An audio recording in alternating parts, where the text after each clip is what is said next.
मूर्ख गधा। किसी जंगल में एक शेर रहता था। एक सियार उसका सेवक था। एक बार एक हाथी से शेर की लड़ाई हो गई। शेर बुरी तरह घायल हो गया। वह चलने फिरने में भी असमर्थ हो गया। आहार मिलने से सियार भी भूखा था। शेर ने सियार से कहा, तुम जाओ और किसी पशु को खोज कर लाओ जिसे मारकर हम अपने पेट भर सकें। सियार किसी जानवर की खोज करता हुआ एक गांव में पहुंचा। वहां उसने एक गधे को घास चरते हुए देखा। सियार गधे के पास गया और बोला, मामा प्रणाम, बहुत दिनों बाद आपके दर्शन हुए हैं। आप इतने दुबले कैसे हो गए? गधा बोला, भाई तुम कुछ मत पूछो, मेरा स्वामी बड़ा कठोर है। वह पेट भरकर घास नहीं देता। इस धूल से सनी हुई घास खाकर पेट भरना पड़ता है। सियार ने कहा, मामा उधर नदी के किनारे एक बहुत बड़ा घास का मैदान है। आप वहीं चलें और मेरे साथ आनंद से रहें। गधे ने कहा, भाई मैं तो गांव का गधा हूँ, वहाँ जंगली जानवरों के साथ मैं कैसे रह सकूँगा? सियार बोला, मामा वह बड़ी सुरक्षित जगह है, वहाँ किसी का कोई डर नहीं है। 3 गधियाँ भी वहीं रहती हैं। वे भी एक धोबी के अत्याचारों से तंग होकर भाग आई हैं। उनका कोई पति भी नहीं है। आप उनके योग्य हो, चाहो तो उन तीनों के पति भी बन सकते हो। चलो तो सही। सियार की बात सुनकर गधा लालच में आ गया। गधे को लेकर धूर्त सियार वहां पहुंचा जहां शेर छिपा हुआ बैठा था।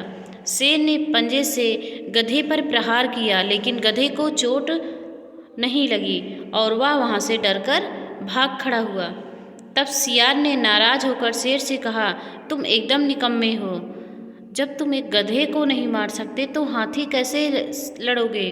शेर झेंपता हुआ बोला, मैं उस समय तैयार नहीं था, इसलिए चूक हो गई। सियार ने कहा, अच्छा अब तुम पूरी तरह तैयार होकर बैठो, मैं उसे फिर से लेकर आता हूँ। वह फिर गधे के पास पहुँचा। गधे ने सियार को देखते ही कहा, तुम तो मुझे मौत के मुंह में ही ले गए थे। न जाने वह कौन सा जानवर था, मैं बड़ी मुश्किल से जान बचाकर भागा। सियार ने हंसते हुए कहा, अरे मामा तुम उसे पहचान नहीं पाए, वह तो गधी थी। उसने तो प्रेम से तुम्हारा स्वागत करने के लिए हाथ बढ़ाया था। तुम तो बिल्कुल कायर निकले और वह बेचारी तुम्हारे वियोग में खाना पीना छोड़कर बैठी है। तुम्हें तो उसने अपना पति मान लिया है। अगर तुम नहीं चलोगे तो वह प्राण त्याग देगी।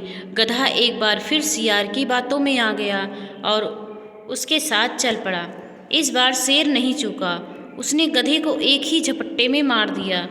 भोजन करने से पहले शेर स्नान करने के लिए चला गया। इस बीच सियार ने उस गधे का दिल और दिमाग खा लिया।